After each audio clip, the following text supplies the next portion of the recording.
Hello students and welcome back to the next video of business study.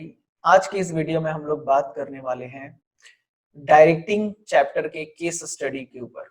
Sorry, multiple choice question के बारे में हम लोग discuss करेंगे। अभी तक हम लोगों ने जितने वीडियोस देखे उसमें हम लोग केस स्टडी काफी सारा क्वेश्चन डिस्कस किए और जितने भी सिलेबस में इस बार 2021 के सिलेबस में जितना भी टॉपिक्स है उससे रिलेटेड हम लोग केस स्टडी कवर अप कर चुके हैं। आज के क्लास में हम लोग बात करेंगे मल्टीपल चॉइस क्वेश्चन की और यहाँ पर आपके जितने भी कॉन्सेप्ट है इस चैप्टर्स के रिगार्डिंग ये आपके कवर अप होंगे और इससे पता चलेगा कि आपका कॉन्सेप्ट कितना स्ट्रॉन्ग है। तो आप लोग जवाब देते जाइएगा और ये मैच करिएगा कि आपका जवाब सही है कि गलत है। तो चलिए शुरू करते हैं। चलिए, ये फर्स्ट क्वेश्चन आपका कह रहा है आप सारे बच्चों का पार्टिसिपेशन बहुत जरूरी है, सारे बच्चे पार्टिसिपेट करेंगे, सारे बच्चों का जवाब आना चाहिए। It is very difficult to detect the source of such communication. बताइए, बहुत ही इजी है, बहुत ही इजी है। बताइए कौन से सोर्स ऑफ कम्युनिकेशन को आप डिटेक्ट नहीं कर पाते हैं?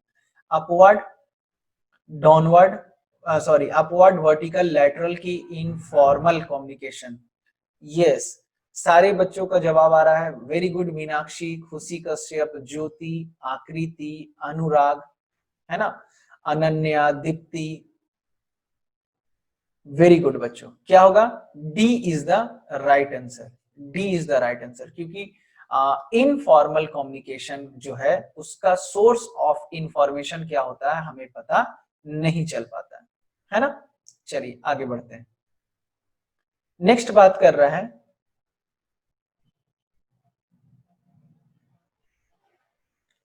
नेक्स्ट है question number 2। Which of the following is not a type of semantic barrier? चलिए, सिमेंटिक बैरियर के बारे में बोल रहा है। तो ये सिमेंटिक बैरियर, साइकोलॉजिकल बैरियर आपके क्वेश्चन में नहीं है, आपके सिलेबस में नहीं है, मगर फिर भी डिस्कस कर लेते हैं क्योंकि हम लोग ऑलरेडी पढ़ चुके हैं, पढ़े हैं ना, तो फिर इसमें डिस्कस करने में कोई प्रॉब्लम नहीं है। तो बताइए, which of the following is not a type of semantic barrier? Badly express message, unclarified assumption, technical jargon की प्री मैच्योर इवेल्युएशन। बताना होगा। वेरी गुड, सारे बच्चे जो है ना, टू टू टू, अगर आपका जवाब ए है तो ए लिखिए, बी है तो बी लिखिए, सी है तो सी लिखिए, डी है तो डी लिखिए। चलिए बताइए क्या होगा? वेरी गुड, सारे बच्चों का सही जवाब आ रहा है, pre mature evaluation. D is the right answer, है ना। सिमेंटिक बैरियर का टाइप बैडली एक्सप्रेस मैसेज होता है। ये आपको याद रखना पड़ेगा, ये कंटेंट आपको याद रखना पड़ेगा। Unclarified assumption, technical jargon and premature evaluation. तो D is the right answer, क्योंकि प्री मैच्योर इवेल्युएशन इसका टाइप नहीं है। Which of the following is not a type of psychological barrier? Psychological barrier के टाइप के बारे में पूछ रहा है। तो साइकोलॉजिकल बैरियर में premature evaluation psychological barrier का पार्ट है, lack of attention psychological barrier का पार्ट है, एंड डिस्ट्रस्ट भी साइकोलॉजिकल बैरियर का पार्ट है। मगर fear of challenge to authority, fear of challenge to authority, C is the right answer, क्योंकि ये जो है ये साइकोलॉजिकल का पार्ट नहीं है। Very very good. Next fourth question क्या कह रहा है? Which of the following is not a type of personal barrier? Personal barrier, तो ये जो fear of challenge of authority ये किसका पार्ट है? पर्सनल बैरियर का ही पार्ट है। तो fear of challenge of authority is the right answer, ये पर्सनल बैरियर का पार्ट है। अनविलिंगनेस टू कम्युनिकेट, ये भी पर्सनल बैरियर ही होता है। अनविलिंगनेस टू कम्युनिकेट मतलब आप नहीं चाहते उससे कम्युनिकेट करना। Loss by transmission and poor retention, ये नहीं होगा। और डी यानी कि C is the right answer. Very very good, सारे बच्चों का सही जवाब आ रहा है। चलिए next question.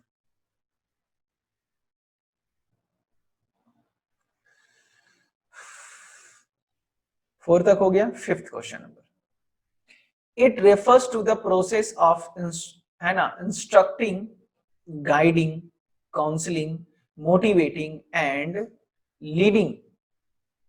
Leading the people in the organisation to achieve the objective. बताइए क्या होता है? इंस्ट्रक्ट करना, गाइड करना, 5 का तो डायरेक्टिंग, क्योंकि वैसे भी हम लोग डायरेक्टिंग चैप्टर की बात करें तो डायरेक्टिंग ही होगा, मगर अगर कॉन्सेप्चुअली बात करें तो इंस्ट्रक्ट करना, गाइड करना, काउंसलिंग करना, मोटिवेट करना, लीडरशिप करना, ये सब किसका पार्ट हो जाता है? कम्युनिकेट करना डायरेक्टिंग का पार्ट हो जाता है। वेरी वेरी गुड, सारे बच्चों का जवाब आ रहा है, पार्टिसिपेशन हो रहा है, बहुत अच्छी बात है। नेक्स्ट क्वेश्चन क्या कह रहा है? 6 number, which of the following is not an element of directing? इसमें से डायरेक्टिंग का एलिमेंट नहीं है। तो सुपरविजन डायरेक्टिंग का एलिमेंट है, कम्युनिकेशन डायरेक्टिंग का एलिमेंट है, leadership, inspection is not the element, यानी कि 6 का D is the right answer. वाह, वेरी गुड, बहुत अच्छी बात है, बहुत बच्चे पार्टिसिपेट कर रहे हैं। नेक्स्ट आपका नेक्स्ट क्वेश्चन है बच्चों,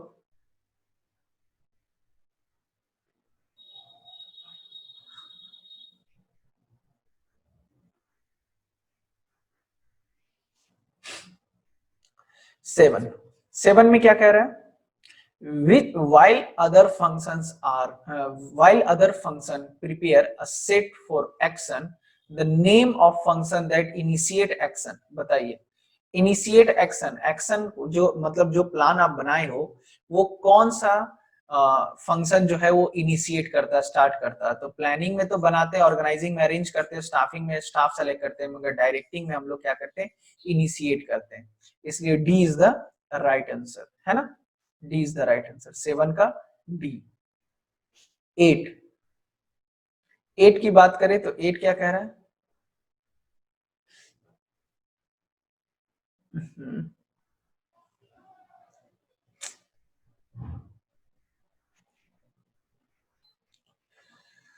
एक मिनट,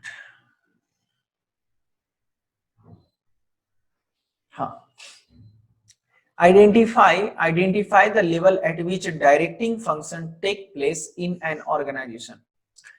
वो लेवल बताइए जहां पर डायरेक्टिंग टेक प्लेस करता है। क्या डायरेक्टिंग टॉप लेवल पे होता है कि मिडिल लेवल पे होता है कि लोअर लेवल पे होता है? तो हम आपको बताए हैं थ्योरी के क्लास में कि डायरेक्टिंग जो है वो सारे लेवल पे होता है, यानी कि D is the right answer. एकदम इजी क्वेश्चन पूछा जा रहा है, इसमें कोई टेक्निकलिटीज नहीं है, किसी भी बच्चों का एक भी जवाब गलत नहीं होना चाहिए। अगर गलत जवाब दे रहे हो तो आप 1 नंबर के नालायक हो। नेक्स्ट क्वेश्चन क्या कह रहा है? It is defined as the process of guiding the effort of employee and other resources to accomplish the desired objective। देखिए क्या कह रहा है?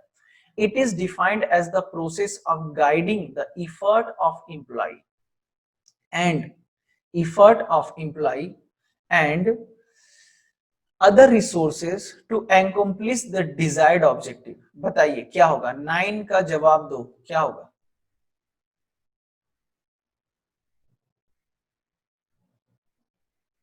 9 का जवाब दीजिए।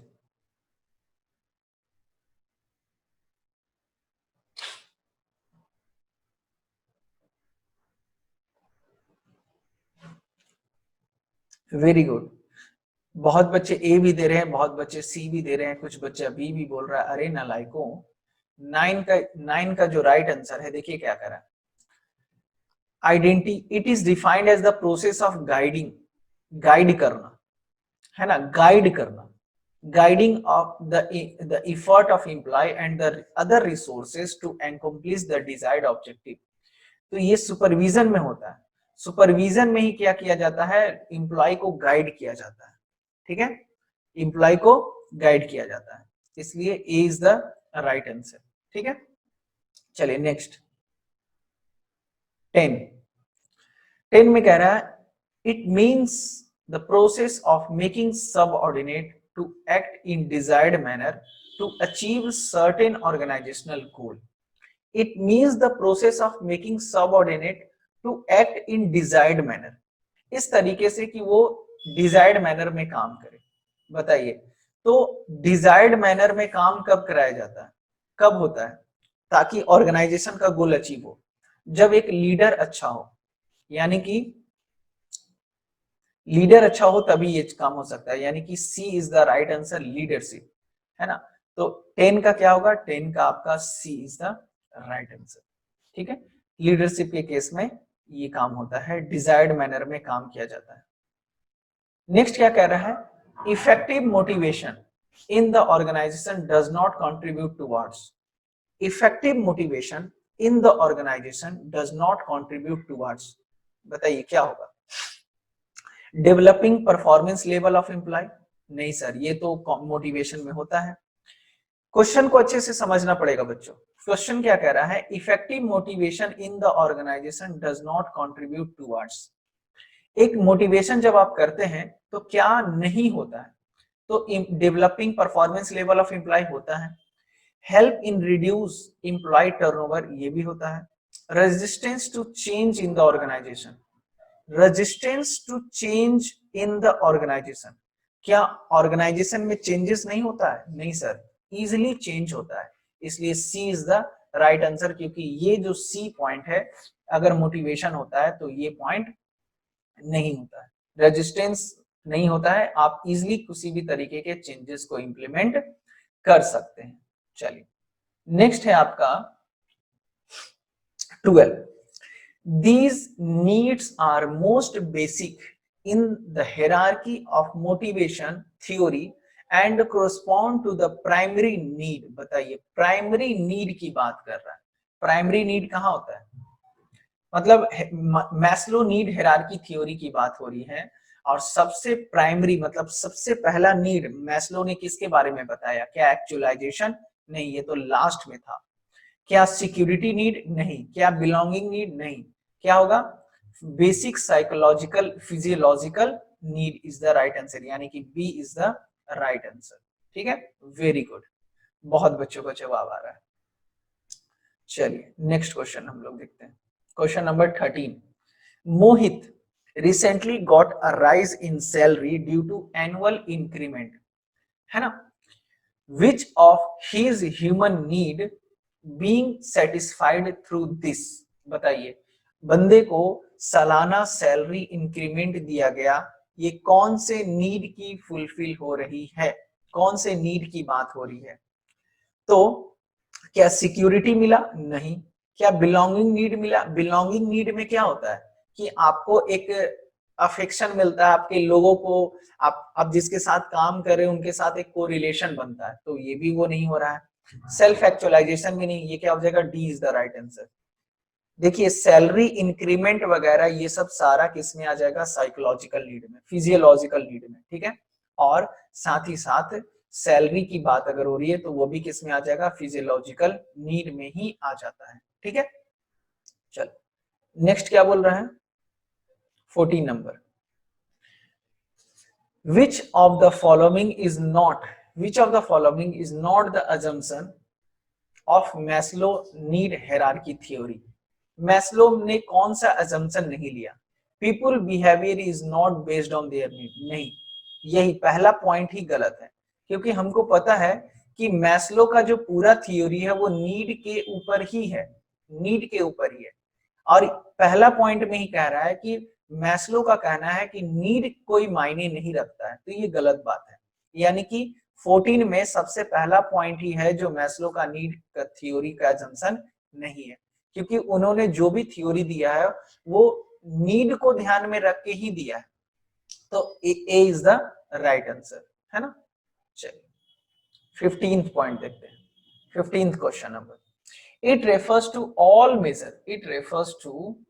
all measures which are used to motivate the people to improve performance improve करने के लिए ये चीज यूज किया जाता है, बताइए लीडरशिप, मोटिवेशन, इंसेंटिव्स की communication, it measures to motivate करने के लिए क्या यूज किया जाता है, बताओ आपको अगर हमको मोटिवेट करना है तो किस तरीके से मोटिवेट करेंगे, इंसेंटिव से, किससे, इंसेंटिव से। अब देखिए आप स्टूडेंट हो तो आपको इंसेंटिव में पैसा नहीं मिलेगा, हम क्या बोल सकते हैं कि चलो भाई अगर आप अच्छे से डिसिप्लिन मैनर में रहोगे, टास्क को टाइम पे कंप्लीट करोगे और साथ ही साथ आप टीचर के साथ एक कोऑर्डिनेशन बना के रखोगे तो प्रोजेक्ट में आपको अच्छा मार्क्स मिलेगा, प्रोजेक्ट जो हम लोग कैरेक्टर के ऊपर थोड़ा सा मार्क्स भी देते हैं तो वहां पर आपको अच्छा मिलेगा, तो ये आपके लिए क्या हो जाएगा, इंसेंटिव्स। उसी तरीके से किसी कंपनी में काम कर रहे हो तो वहां पे दो तरीके का इंसेंटिव्स होता है, एक मॉनेटरी इंसेंटिव्स और एक नॉन मॉनेटरी इंसेंटिव्स, ठीक है। चलिए तो ये इसका जवाब क्या होगा, सी इज द राइट आंसर। 16 की बात करें, विच of the following is not an example of financial incentive, financial incentive का पार्ट नहीं है। परक्विसिट्स, जॉब इनरिचमेंट, प्रॉफिट शेयरिंग की को पार्टनरशिप, बताइए, है ना। परक्विसिट्स फाइनेंशियल का पार्ट है, प्रॉफिट फाइनेंशियल, को पार्टनरशिप फाइनेंशियल, मगर जॉब इनरिचमेंट जो है वो आपका किसका पार्ट नहीं है, इस किसका पार्ट है, नॉन फाइनेंशियल का पार्ट है, इसलिए B is the right answer. Very very good, सारे बच्चे जवाब दे रहे हैं, बहुत अच्छी बात है।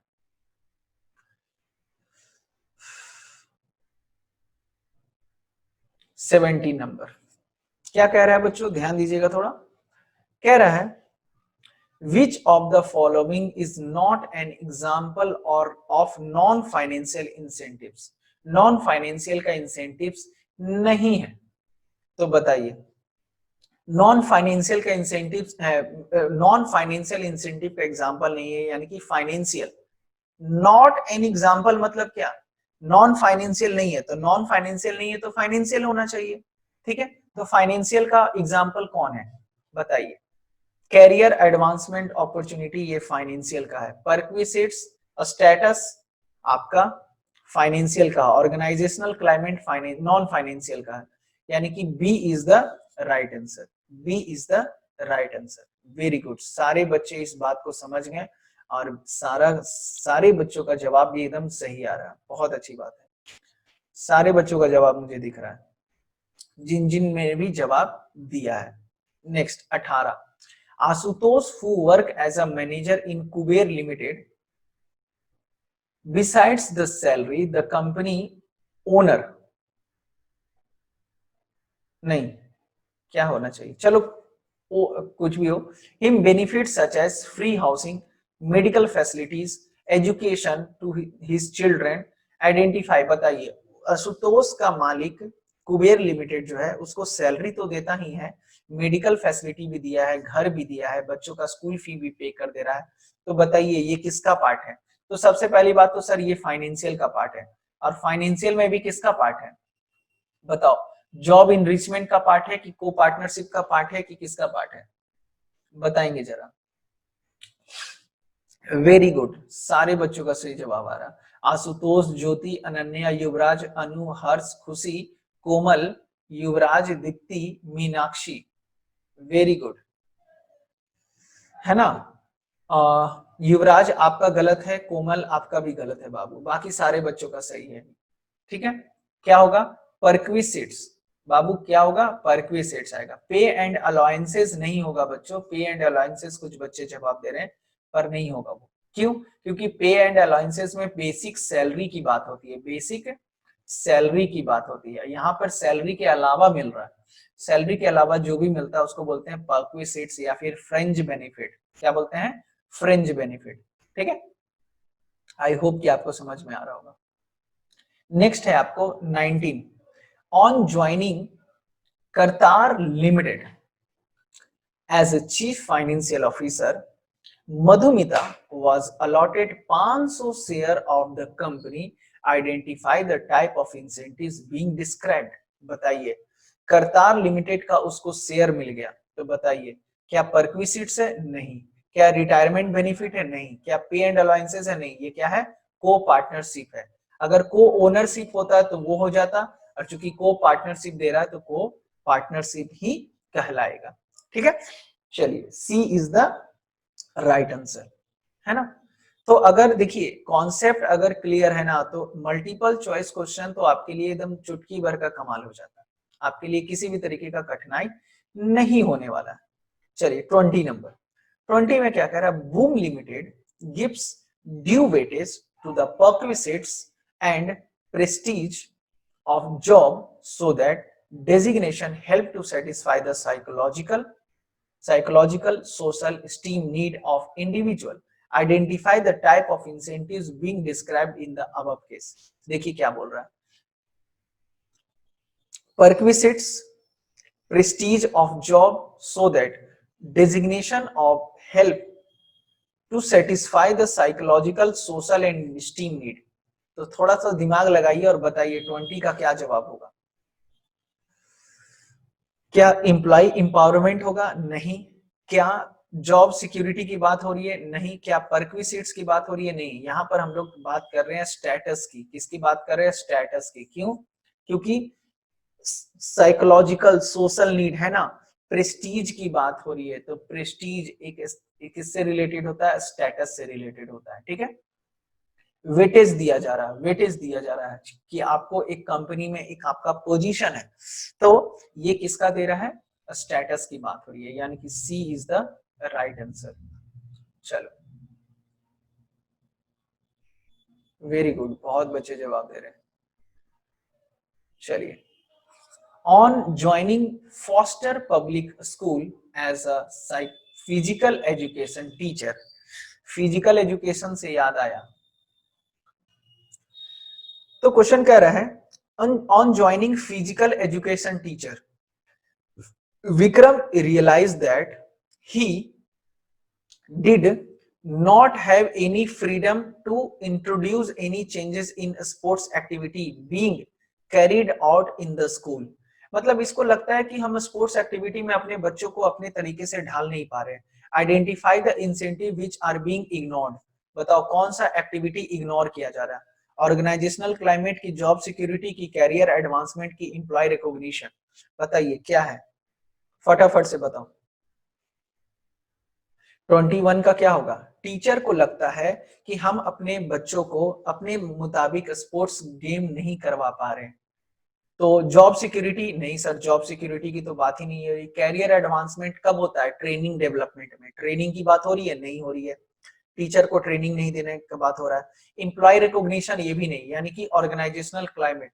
अगर ऑर्गेनाइजेशनल क्लाइमेट में क्या होता है कि टीचर, एक अच्छा ऑर्गेनाइजेशनल क्लाइमेट रहेगा, यानी कि टीचर के मन में जो भी है वो अपने मैनेजमेंट के साथ शेयर कर सके, और साथ ही साथ जिस तरीके से अपने बच्चों को स्पोर्ट्स गेम कराना चाहता है वो करा सके। तो इस तरीके का वहां माहौल नहीं है, यानी कि ऑर्गेनाइजेशनल क्लाइमेट बढ़िया नहीं है, और वैसे स्कूल को इग्नोर ही करना चाहिए, है कि नहीं? चलिए, तो इस तरीके के स्कूल से जुड़ने से कोई फायदा नहीं है, तो A is the right answer. ठीक है, नेक्स्ट क्वेश्चन है हमारा, question number 23। Ishaan work as an accountant officer in fabrication limited. ठीक है, he also feels very proud of the fact that he is in charge of recreation committee in his office। identify the type of incentives being offered। बताइए, इसको in charge बना दिया गया है और इसके कारण से इसको बहुत प्राउड फील होता है कि चल भाई बहुत अच्छी बात है। तो बताओ क्या कैरियर एडवांसमेंट हो रहा है? नहीं, ये ट्रेनिंग जब होता है ना तब होता है। क्या एम्प्लॉय रिकॉग्निशन हो रहा है? नहीं, अवार्ड वगैरह तो नहीं दिया जा रहा है, तो ये भी नहीं होगा। क्या ऑर्गेनाइजेशनल क्लाइमेट? नहीं, ये हो जाएगा एम्प्लॉय पार्टिसिपेशन, क्योंकि इनको ऑफिसर बनाया जा रहा है, ऑफिसर बना दिया गया है, इंचार्ज बना दिया गया है। अब कोई इंचार्ज बना रहा है यानी कि आपको पार्टिसिपेशन दे रहा है कि हाँ भाई आप भी पार्टिसिपेट कर सकते हैं, यानी कि 23 का क्या हो जाएगा? D is the right answer. Very good. चलिए नेक्स्ट क्वेश्चन देखते हैं। 24, ओहो कहां चला गया, एक मिनट।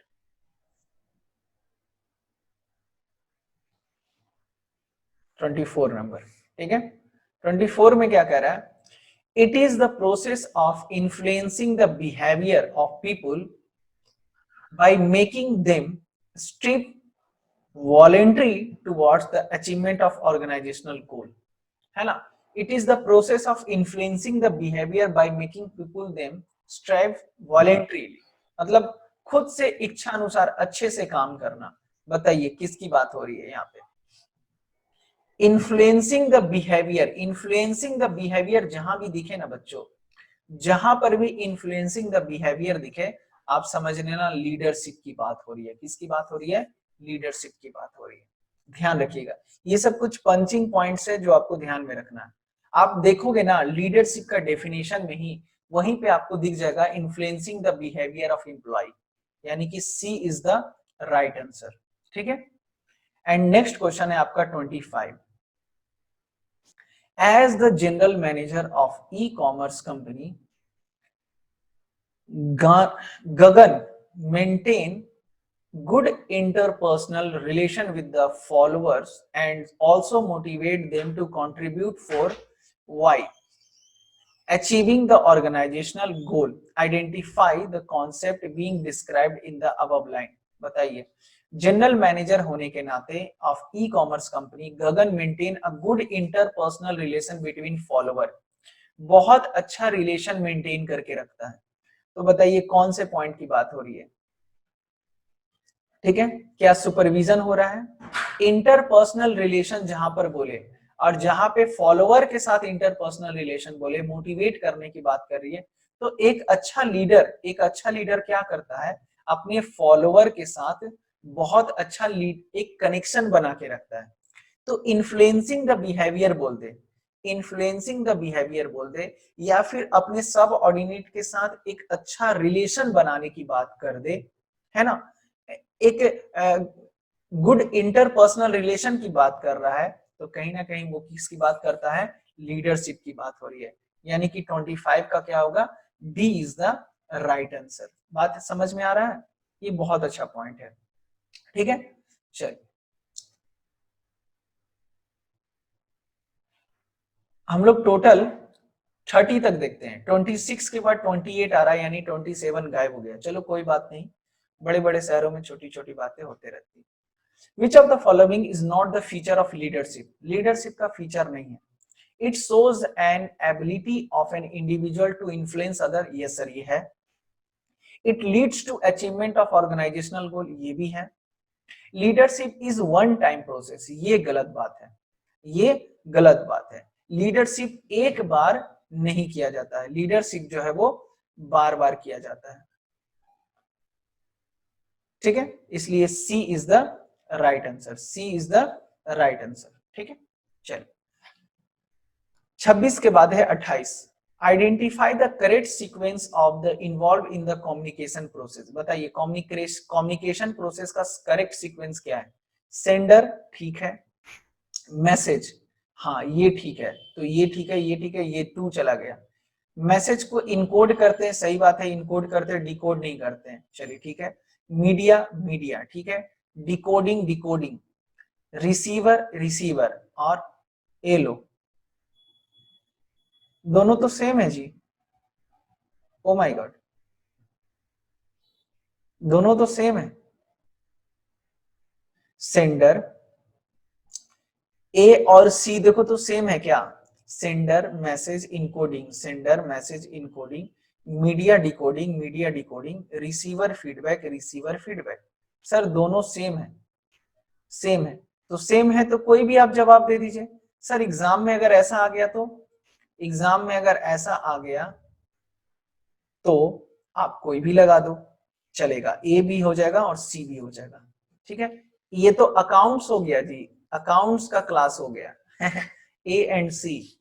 चलिए नेक्स्ट क्या बोल रहा है 29। फॉर्मल कम्युनिकेशन में take place between, formal communication किसके बीच में होता है, superior subordinate superior, to manager at the same level की D all of the above. बताइए फॉर्मल कम्युनिकेशन भाई सुपीरियर सबऑर्डिनेट से भी बात कर सकता है, सबऑर्डिनेट सुपीरियर से भी बात कर सकता है, दो मैनेजर आपस में बात कर सकता है, यानी कि D is the right answer, all of the above, ठीक है। वेरी गुड, बहुत आसान क्वेश्चन था ये। एंड लास्ट आज का क्वेश्चन है हमारा, upward communication refers to flow of communication for, upward communication refers to flow of communication from upward। तो अपवर्ड में क्या होता है, सब ऑर्डिनेट किससे बात करता है, अपने सुपीरियर से बात करता है, ठीक है। तो superior to subordinate to superior की वन डिपार्टमेंट की क्या होगा, A is the right answer. Very good, सारे बच्चों का जवाब आ रहा है A is the right answer, क्योंकि अपवर्ड में क्या होता है, सब ऑर्डिनेट अपने सुपीरियर से बात करता है, ठीक है, यानी कि ये अपवर्ड कम्युनिकेशन है, इसलिए A is the right answer. चलिए इस पीडीएफ की अगर हम बात करें तो इस पीडीएफ में टोटल आपका 48 क्वेश्चंस है। आज के वीडियो में बस इतना ही, और इसके सॉल्यूशन भी आपको साथ ही साथ दिए गए हैं। ठीक है, तो आज के इस वीडियो में बस इतना ही। नेक्स्ट वीडियो में हम लोग कंट्रोलिंग चैप्टर की बात करेंगे और वहां पे डिस्कस करेंगे कि कंट्रोलिंग क्या होता है, कंट्रोलिंग में एक मैनेजर क्या करता है। इसी के साथ डायरेक्टिंग कंप्लीट हुआ। डायरेक्टिंग के सारे कॉन्सेप्ट भी पढ़े और डायरेक्टिंग की case study plus multiple choice question हम लोगों ने देखा। इस वीडियो के डिस्क्रिप्शन बॉक्स में जिस पीडीएफ से मैंने आपको मल्टीपल चॉइस क्वेश्चन डिस्कस कराया है उसका मैं लिंक दे दूंगा, जिसके थ्रू आप डाउनलोड कर सकते हैं। तो आज के इस वीडियो में बस इतना ही। Thank you so much, bye bye, take care, जय हिंद, जय भारत।